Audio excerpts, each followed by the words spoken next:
That seems fair to me. Fairness isn't the really issue. think If you're anything, Well, if you don't know what fair is, you can't make a judgment on what fair is. Unacceptable by any reasonable standard. You can't.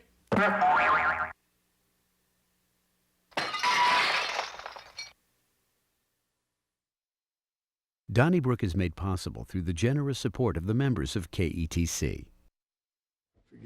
Hey, thanks for joining us for another edition of Donnybrook. Great to have you with us, and thanks to our friends at the Gatesworth for making this program possible week in and week out as you do.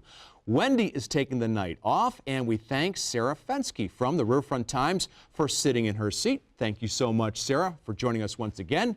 Bill McClellan from the St. Louis Post-Dispatch is with us, along with Mr. St. Louis Magazine and Donnybrook founder Ray Hartmann, along with Alvin Reid from the St. Louis American and STLmag.com. And we'll start to you, Alvin, because since we were on the air last week, so many things have happened with the Eric Greitens case. I don't even know where to begin, but he was charged with a second felony, this time computer tampering.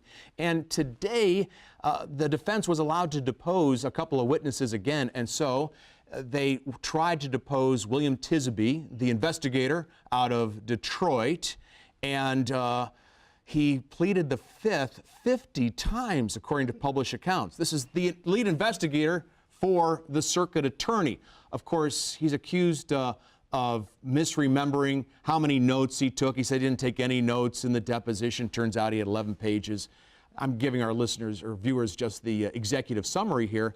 But is it all over for the prosecution when your lead prosecutor or lead investigator pleads the fifth 50 times? You know, going back to the very beginning of this, I always thought that, look, Kim Gardner's got to have some evidence that this man committed this crime, or else, you know, she wouldn't have charged him. That being said, pleading the fifth is in America this weekend, and I thought it was organized crime figures, and we got politicians and the guys in charge of prosecuting people. It's a mess.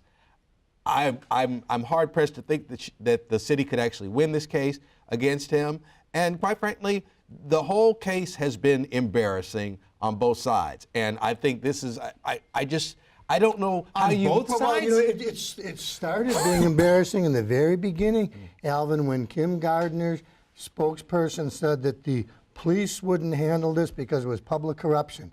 Thought, what? And the police said, that's not true. And the next thing we know, we have a private investigator from Detroit with a sketchy background, and now he's taking the fifth.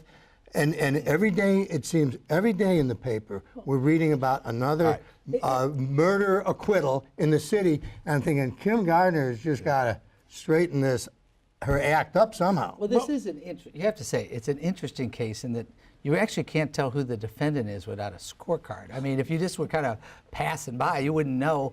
I mean, normally, like I've had people say, this prosecutor is corrupt, this prosecutor is corrupt. And I think, well, you got to give her due process rights. And well, wait a minute, she's the prosecutor. We're worried about her to give her a day in court. I mean, it's really, first of all, I'm very doubtful that they're going to get a criminal conviction. I do think we should give her due process, and we ought to wait for the evidence to see before we prejudge the outcome. But you must But at admit, some point, you have to say that this At is some point, looking silly, right? No, it is. That's why I said it. You can't tell who the defendant is. When was the last time you had a judge, in this case Rex Burleson, telling the circuit attorney, Kim Gardner, that she might want to get counsel? That's what I'm saying. Is she the defendant or the prosecutor? I agree. Personal counsel. I know, and I'm saying it's not recently. I haven't. Yeah. And yet the judge has not thrown out this case. Thank you. I mean, it That's continues. right. And so I think what we've got here is we've got some really good lawyers, and they are playing hardball, and they're doing it very well.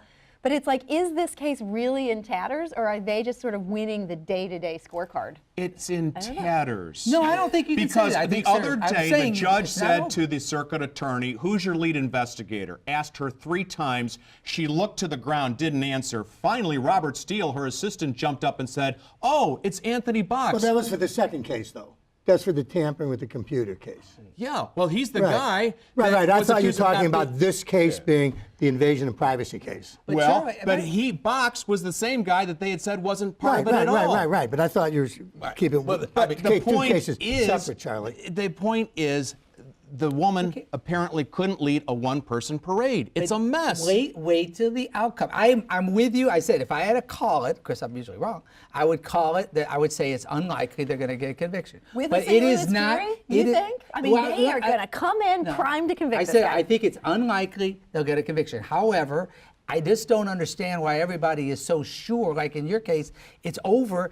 The trial hasn't started yet. At least let's see what happens. Well, Ray, I've said before, I think the most likely outcome is a hung jury. That's what I think will And, I happen. mean, one or two people won't like the governor no matter what, and good for them, and Kim Gardner will be able to say, okay, we're going to try him again. That's what I think will see, but happen we don't too. even know that. I'm And just real saying, quick, let's wait for the trial. that going back to what you said about the police and at the beginning, but I don't believe the police's version of that. I'll do. just leave it. I don't. Okay, Bill, I want to ask you about the appearance by the governor yesterday at the police prayer breakfast, which I think just about everyone could admit was kind of a curious choice at this point in history. But Eric Greitens spoke to the area police chiefs in their annual prayer breakfast. Joe Buck was the MC, and he looked at all the press there, who in my opinion were doing their job, and he said, oh, it's good to see you here, all of you with your cameras and your microphones. Where you been?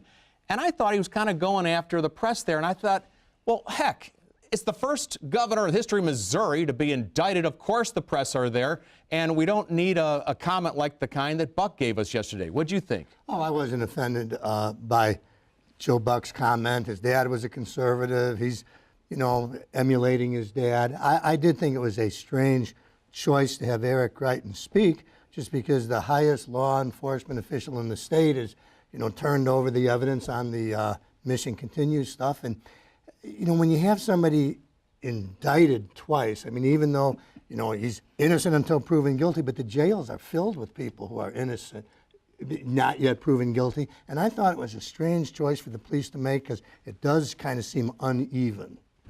Well, and I think, back to your question, when's the last time you saw a prosecutor being told to get a lawyer by the judge? When's the last time you had the top law enforcement guys being spoken to by guys facing 2 felonies? I mean, we live in very strange times. I personally don't think Joe Buck was being, he's apolitical publicly. He's one of the announcers who, unlike, say, Bob Costas, and I respect both of them greatly, but Bob is more likely to be passionate. I don't think Joe Buck was being ideological. I think he was probably just having fun. I don't think he was. Larry, let me move on to another topic, and this would be, how about the front page of today's Post-Dispatch and a story that maybe there won't be impeachment, maybe there's going to be an effort in Jefferson City to have all statewide office holders, except for the governor, of course, the head of the House, the head of the Senate, and the General Assembly, and they'll form kind of a disability panel and see if the governor is fit to serve. By just thinking about this, does that mean that they're going weak on impeachment? Well, I think they're going to struggle with it. I mean, there's no question that Eric Greitens has more to worry about in Jeff City than he does in St. Louis. At least I think so. And the Republicans, my rooting interest as a partisan is for him to stay where he is. He's just not worth anything dead to the Democrats, okay? And so my rooting interest for him to stay. The Republicans passionately, a big chunk of them, passionately want him gone, and they're probably scuffling with how to do it. But and I don't think there's anything certain about this process. This is the Wild West down there, and so right, it is. I don't know where I'd read much into this particular story, but I think they're struggling. They're going to struggle because there are a fair number of people who still support him. And that's why it's such a good thing for the Democrats to just keep the ball rolling. Well, don't you think that the whole mood changed after Mike Wolf's piece in the Post-Dispatch, when the former dean of the St. Louis University Law School and the former justice for the Supreme Court said that by his interpretation of the state constitution, the governor can't be tried for impeachment? Well, but I mean, somebody else might interpret it another way. I mean, you're saying if I'm the governor, I've been elected governor, and they find, some missing people in my backyard that I knew, and, I'm looking key suspect number 1, and the state could do nothing but let me finish out my term while they figure out if I'm a mass murderer or not. I don't believe that. Well, you'd be tried. But I mean, in the meantime, it's like, yeah, your trial's in 2 years, Alvin, but go ahead, go speak to the police convention down there. Hey, Sarah, I want to ask you about another major revelation this week was that the attorney for the ex-husband in the center of the case, who handed the audio tape of his wife's confession to Lauren Traeger of Channel 4, We were told by Albert Watkins, the man's attorney, in January that he wasn't getting any payment. Now it turns out he got $100,000, doesn't know who the source was, and he also said, well, I didn't mention that the money came in because it went to the law firm, not to me. Yeah. Who do you think is paying Al Watkins' legal bills there? You know, there's a lot of theories on this, and part of why this case is just the gift that keeps on giving to journalists is this really should be a movie. You know, it's like, who put the secret money in the lawyer's bank account? I think there were some powerful interests that really wanted this story to come out, and they wanted it to come out in the timing that it did end up coming out.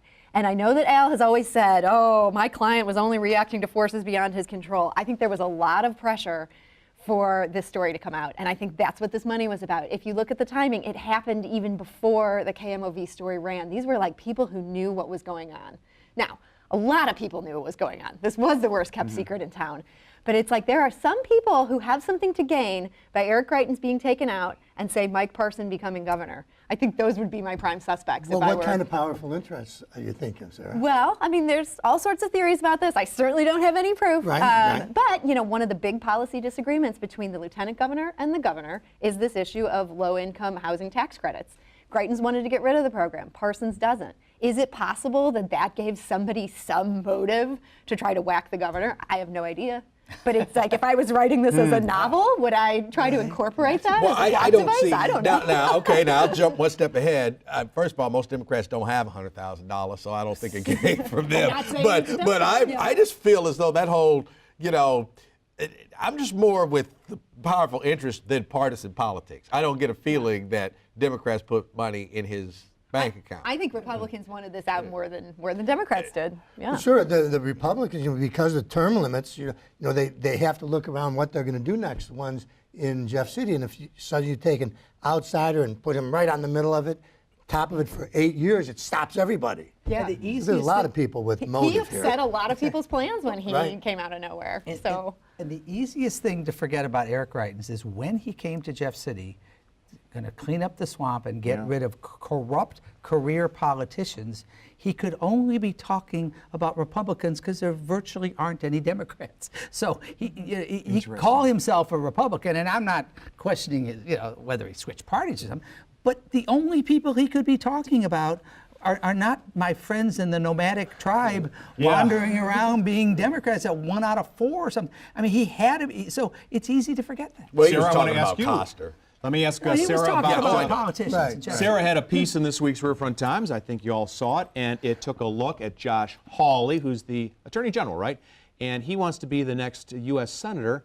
Sarah, your reporters or some source caught him and photos of him working out at 10 o'clock in the morning at a health club in Columbia, and there he was doing, you know, all sorts of weightlifting. And now, doesn't the guy have any presumption of privacy? Is it okay that we now take photos of people running for office when they're working out? I will admit we are not going to submit this story for a Pulitzer. However, I do think that it is in the public's right to know if the Attorney General of the state of Missouri is working out in a public gym. This wasn't somebody like sneaking through his basement window. He's there working out at like 10 a.m., 10:30 a.m. at a gym that is 30 minutes from his office. I totally understand somebody taking a break in the middle of the day, squeezing in a workout. But when you're doing it that far from your legal residence and from your office as Attorney General, it's like, what should the taxpayer feel about And he this? already faced like a judge's ruling as to where do you live, where do Right. you reside. So obviously he's just out. Maybe it's good to be out of touch with Jefferson City, but it just seems like he doesn't care. Like so many politicians, they just like, I don't care. And the second thing I wonder is, what's up with Republican leadership and these exercise machines? That's a good point. But look, the guy might start his day at 6 in the morning. He works till 11 o'clock at night. Right. You know, he's working out at 10. And a stressful job. And he's not at 5 minutes to fitness or whatever. 20 minutes to 20 fitness in minutes to Clayton. fitness. But he'd be welcome to join if he wanted to. You know, part of what I think caught our source's eye about this was the location being as far as it was from his office. But the other thing is there's recently been a lot of chatter where you have prominent Republican strategists giving blind quotes in the national media suggesting Josh Hawley is lazy. And there's definitely this little rumor campaign that's like, Is he actually doing anything, or does he just like to show up for the press conferences? I don't know. I thought that was the most important thing in the story. Yeah. That person said, like, hey, what did he say? He's a young guy that's allergic to hard work. Right, he's allergic to hard work. Weightlifting is not being lazy. No, it's lazy would be sitting around. No, it means on a he doesn't want to bench. do his job. Yeah. Well, it is, in fairness, and I'll stick up for the Riverfront Times. Thank you. Always. And it may get a Pulitzer, you don't know. But no, but I mean, it is in the workday, and so I mean, and again, I don't care if he does it, but I would say that the fact is, what's driving so much of this, whether it's locally in Missouri, here in Missouri or nationally, are Republican sources going after Republicans. That seems to be the order of the day, and it's really fascinating. to sit back It and is so watch. minor, though. I mean, It's he not a might big do his story. best thinking when he's lifting weights. might be. Because it's like taking a walk. I used to walk all the time. And in downtown. fairness, her story, Okay. the story did All right. point out that he irritated people by being on his cell phone. So right. maybe it's part of his work routine. Well, that's one person. And Sarah, I still love you. Bill, I want to ask you about Bob Burns, state representative from South County, a Teamster, and he calls into a program by, actually, I've never listened to the program, but I heard it this week, Bob Romanek of a Belleville radio station. And Romanek is rude, crude, boorish, probably racist, and definitely reprehensible, uses the N-word left and right.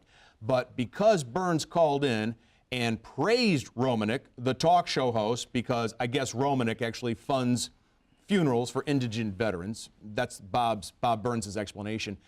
The very fact that he called in and praised the man, Senator Claire McCaskill said that her fellow Democrat, Bob Burns, should resign. And you agree? I do.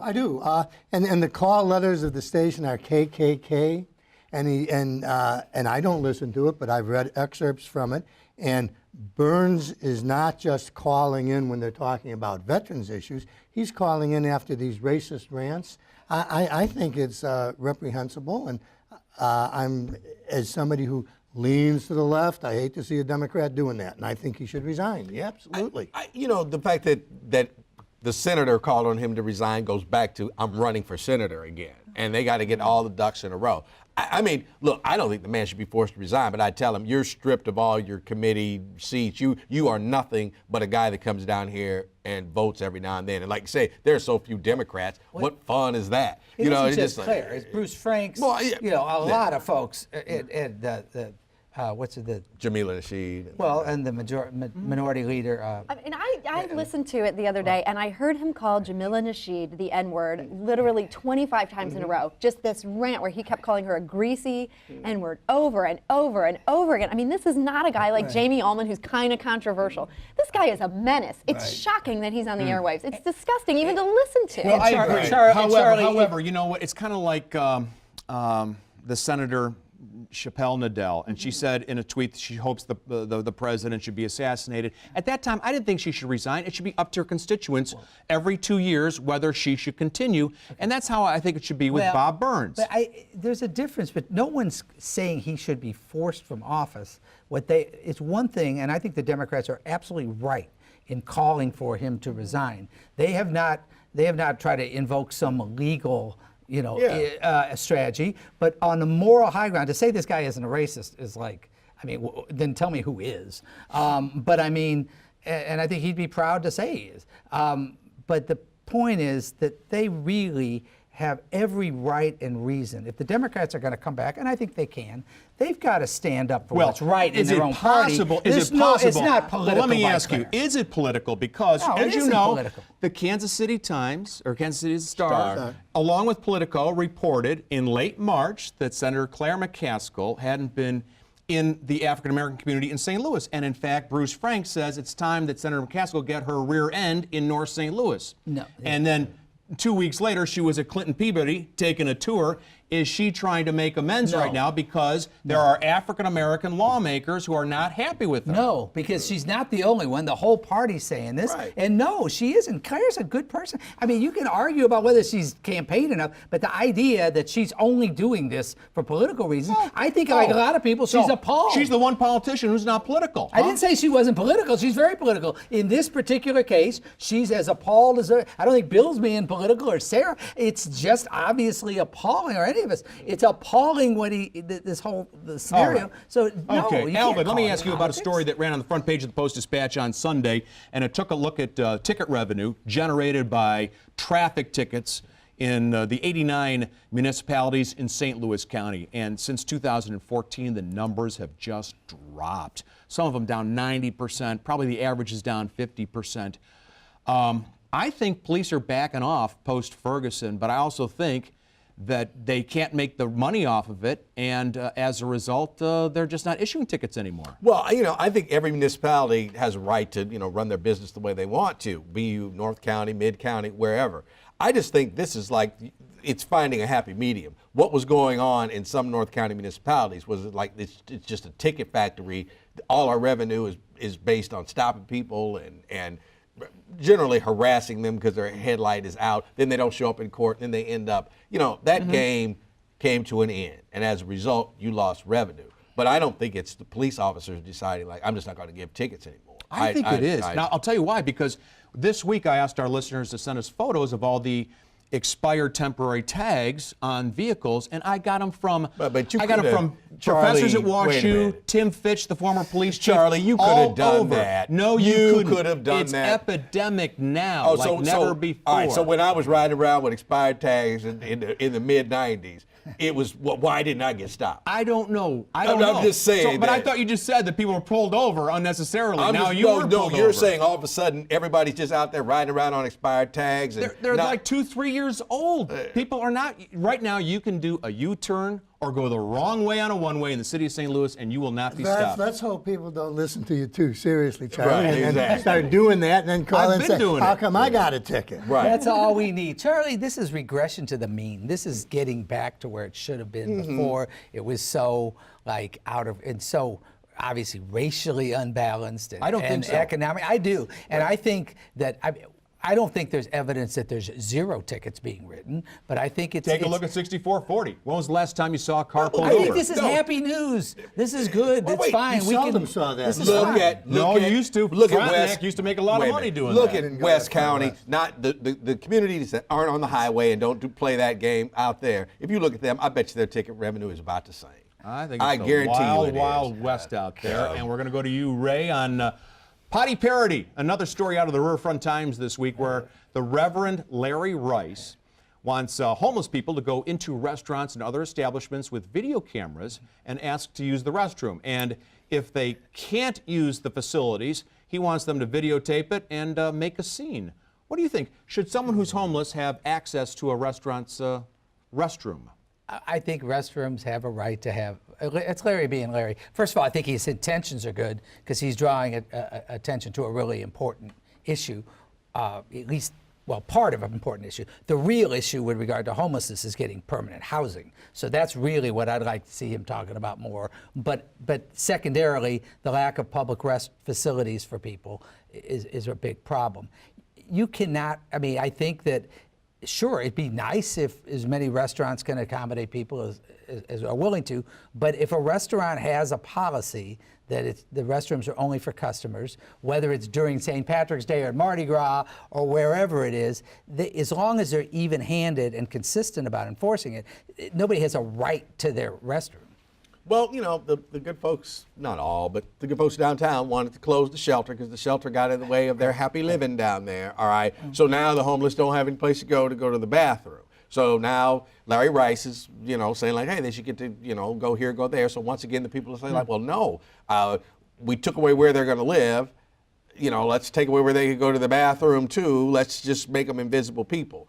That being said, if I own a restaurant, I don't think I shouldn't have to. I know, but there is a certain humanity involved in it, Alvin. Humane, Bill. Humane. There's a restroom in that building.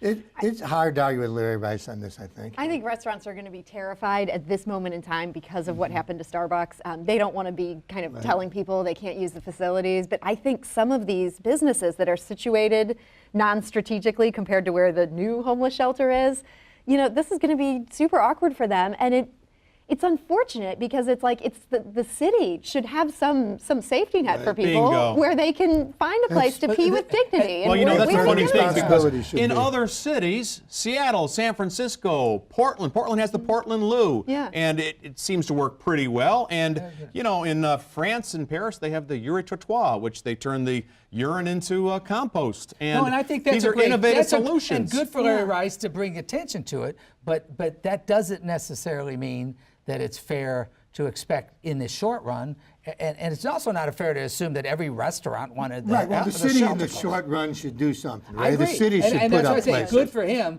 but right now what he's talking about doing in the short run is you know, making YouTube. Well, maybe videos the of restaurants will put pressure on the city. I know, but it's a little unfair. Let me to the tell you restaurants. something. Good story, though. It is a great story. I moved here 30 years ago, and it was an issue at the downtown library with homeless using those facilities. And it's still an issue. When can the city actually solve some of its basic problems? Like I said, other cities are addressing it, and here we still, you know, I mean, Christchurch Cathedral, God bless them, they put out a porta potty, and I guess we had that moved. Once a month, don't I ask, where's the mayor? Yeah. Where's the mayor at? And you know what, we've written about this. It turns out, like they say, there are 1,600 chronically homeless people in the city of St. Louis. This is not a huge number. This is not like Los Angeles where you've got Skid Row going on and on. You'd think like there'd be some way that we could tackle this and at least like the basic needs. I agree. By the way, Okay, I saw that's- the mayor yeah. today, but she's. You saw the mayor today? Bring it up next time you have lunch with the mayor. I will ya? saw the mayor, but Okay, Ray, we got to read the letters from those who want to comment on last week's program. We heard from John Johnson, who wrote, I believe that the zoo should live within its means, acquiring additional property in North County and making expansion plans contingent upon yet another sales tax increase applicable only to St. Louis City and County is simplistic and unfair. John Johnson lives in unincorporated St. Louis County. Fred Miller says Ray is correct about having the zoo charge. I took my 2 grandchildren to the Science Center and paid $51 plus $10 for parking. Thank you, Mr. Miller. You can write us care of KETC, 3655 Olive Street, St. Louis, Missouri, 63108. Don't forget those emails, letters at ketc.org, and those tweets. Hashtag Donnybrook STL, because Alvin and I are going to read those in just a few moments on your turn, so you can start dialing right now. Thanks to Sarah Fenske for sitting in for Wendy. Really appreciate that, Sarah. Everybody, don't touch that dial. We'll be right back. Donnybrook is made possible through the generous support of the members of KETC.